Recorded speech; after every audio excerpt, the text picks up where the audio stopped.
Om Swastiastu. Kami dari kelompok 7 akan mempresentasikan materi tentang manajemen persediaan. Perkenalkan, nama saya Niko Mangkuti Pratiwi dengan NIM 21020144441. Perkenalkan, nama saya Niputu Nana Puspita Dewi dengan NIM 21020144354. Perkenalkan, nama saya Nima Detiana Santi, NIM 21020144357. Perkenalkan, nama saya Gustiaya Malika Malacita Dewi, NIM 21020144354. Perkenalkan, nama saya Rustika Daika Pertama, NIM 21020144359. Perkenalkan, nama saya Iwayan Yogi Mahendra Putra, NIM 2102001444448. Perkenalkan, nama saya Iwayan Eka Sutra Januarta, nomor absen 37 dengan NIM 21020144353. Konsep dasar dan peranan strategis manajemen persediaan dalam proses produksi. Konsep-konsep dasar persediaan. Persediaan merupakan barang habis pakai yang dimiliki oleh perusahaan untuk memenuhi kebutuhannya. Keberadaan persediaan bagi perusahaan sangat penting untuk mendukung kelancaran operasi perusahaan. Persediaan dapat diklasifikasi atas berbagai bentuk sebagai berikut. Yang pertama, persediaan bahan baku atau raw material inventory. Yang kedua, persediaan barang dalam proses, work in process good inventory. Yang ketiga, persediaan barang jadi, finished good inventory. Yang keempat, persediaan barang dagangan atau merchandise inventory. Yang kelima, perlengkapan atau supplies. Yang keenam, persediaan suku cadang atau spare part inventory.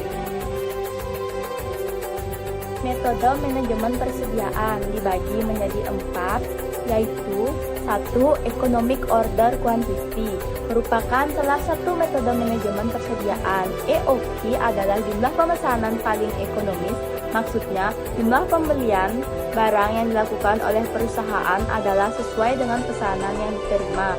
Jadi, dapat meminimumkan jumlah pemeliharaan barang dan biaya pemesanannya. 2.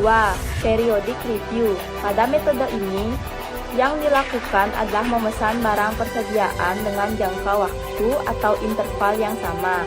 Pertama, yang harus dilakukan adalah membuat jadwal pemesanan barang. Pemesanan barang dilakukan sesuai dengan jadwal yang telah dibuat, sehingga biaya yang akan dikeluarkan dapat diperkirakan sebelumnya.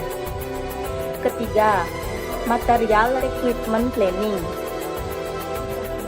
Metode MRP atau metode perencanaan kebutuhan material yaitu perencanaan dan pengendalian persediaan untuk menjamin material atau bahan baku selalu tersedia untuk memenuhi kebutuhan.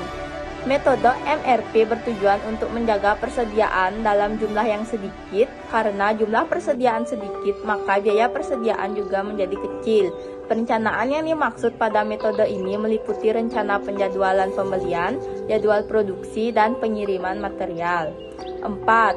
Just in time. Metode ini merupakan metode di mana perusahaan tidak menyetok atau tidak memiliki persediaan. Just in time berasumsi jika perusahaan tidak memiliki persediaan, maka perusahaan tidak memiliki biaya atau beban atas persediaan. Perusahaan mendatangkan bahan baku hanya pada saat dibutuhkan saja. Caranya adalah dengan bekerja sama dengan supplier atau pemasok bahan baku. Elemen dalam manajemen persediaan, bahan baku, tenaga kerja, modal kerja, alat, mesin, dan lain-lain. Sebagai salah satu aset penting dalam perusahaan, karena biasanya mempunyai nilai yang cukup besar, serta mempunyai pengaruh terhadap besar kecilnya biaya operasi perencanaan dan pengendalian persediaan, merupakan sesuatu kegiatan penting yang mendapat perhatian khusus dari manajemen perusahaan. Kaitannya dengan fungsi produksi dalam perusahaan industri, bahan baku merupakan salah satu subsistem masukan atau input subsistem yang akan diproses dengan sistem lainnya, seperti contohnya tenaga kerja, modal, mesin, dan lain-lain, menjadi sebuah keluaran atau output. Oleh karena itu, bahan baku merupakan bagian yang sangat penting untuk menunjang berlangsungnya proses produksi. Bahan baku merupakan faktor penting yang ikut menentukan tingkat harga pokok dan kelancaran proses produksi usaha. Bahan baku adalah barang yang akan menjadi bagian dari produk, jadi yang dengan mudah dapat diikuti biayanya. Tenaga kerja adalah setiap orang yang mampu melakukan pekerjaan guna menghasilkan barang dan atau produk serta jasa baik untuk memenuhi kebutuhan diri sendiri maupun masyarakat. Modal kerja yaitu modal modal yang diperlukan perusahaan untuk membiayai semua kegiatan bisnis sehingga bisnis dapat berjalan sesuai rencana sebelumnya. Alat adalah suatu benda yang dipakai untuk mengerjakan sesuatu. Mesin adalah mekanik atau elektrik yang mengubah energi untuk melakukan atau alat membantu mempermudah pekerjaan. 1. Continuous Inventory System. Continuous Inventory System merupakan metode di mana posisi barang-barang yang tersedia di dalam gudang dianggap sama dengan posisi persediaan barang dalam sistem deterministik atau sistem di mana permintaan terhadap barang sudah diketahui dengan pasti. Dengan adanya penambahan persediaan pengaman atau safety stock yang sedikit, pemesanan barang berdasarkan Continuous Inventory System dilakukan dalam jumlah per lot dengan pesanan yang selalu sama. Periode pemesanan dalam metode ini tidaklah tetap.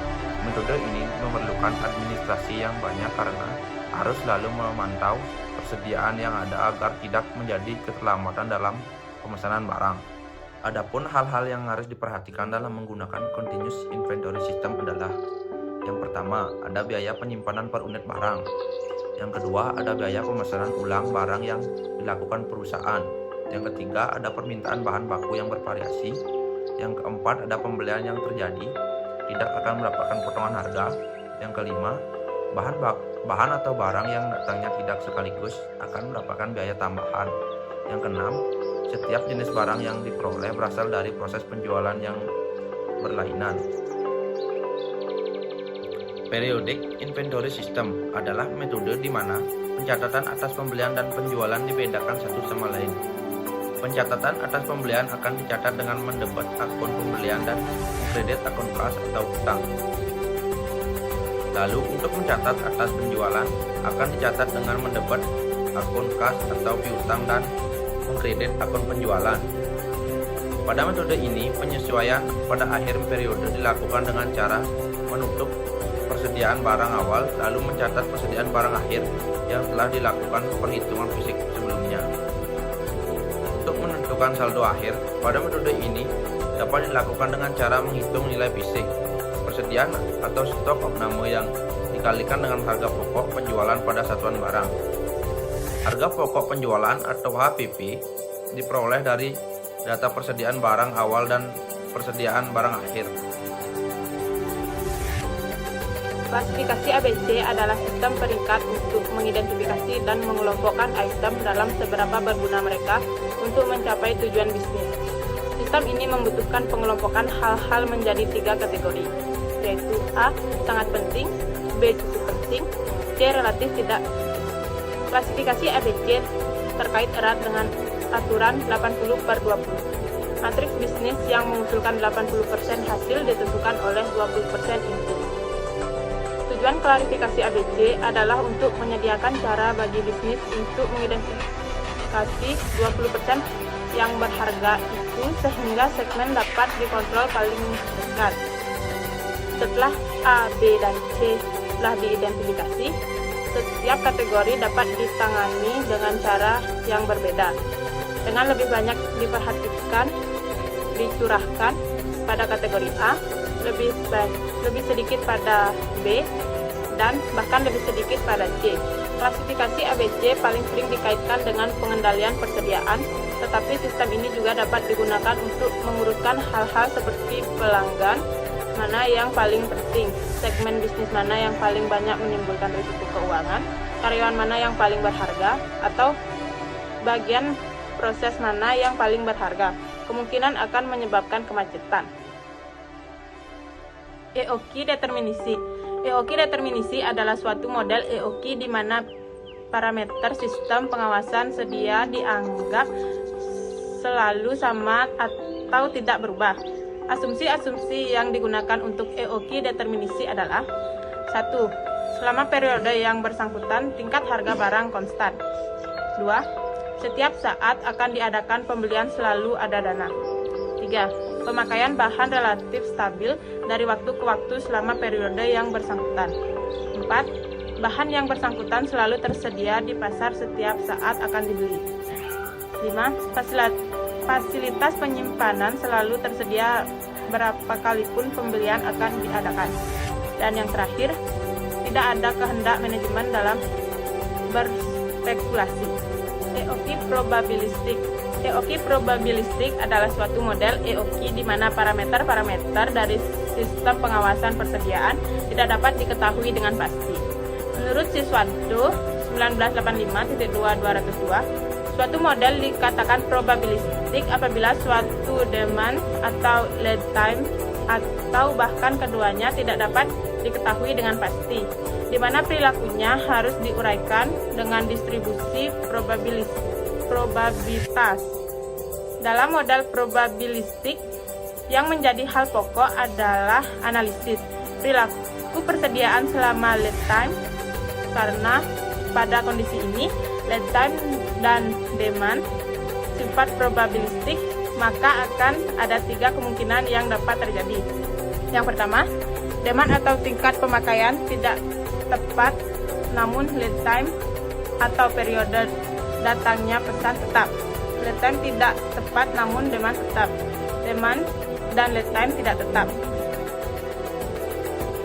Menurut Yarnik, Economic Order Quantity atau EOQ adalah jumlah pesanan yang dapat meminimumkan total biaya persediaan pembelian yang optimal untuk mencari berapa total bahan yang tetap untuk dibeli dalam setiap kali pembelian untuk menutup kebutuhan selama satu periode. Yang ketiga, menurut Prianto, Economic Order Quantity atau EOQ adalah jumlah kuantitas barang yang dapat diperoleh dengan biaya yang minimal atau sering dikatakan sebagai jumlah pembelian yang optimal. EOQ adalah jumlah kuantitas barang yang dapat diperoleh dengan biaya yang minimal atau sering dikatakan sebagai jumlah pembelian yang optimal. Pada pendekatan ekonomi order quantity atau EOQ di tingkat ekonomis dicapai pada keseimbangan antara biaya pesanan dan biaya penyimpanan. Jika persediaan besar, maka biaya pemesanan akan turun, tetapi biaya penyimpanan naik. Sebaliknya, jika persediaan kecil, maka biaya pemesanan akan naik, tetapi biaya penyimpanan turun. Dalam bentukan EOQ sangat dipengaruhi oleh faktor tinggi rendahnya tingkat permintaan bahan baku oleh datangnya pesanan. Dengan adanya 2 faktor tersebut, maka EOQ diklasifikasi menjadi 2 model, yaitu EOQ model deterministik dan probabilistik. Sekian video pembelajaran dari kelompok kami. Untuk akhir kata kami akhiri dengan para pesan.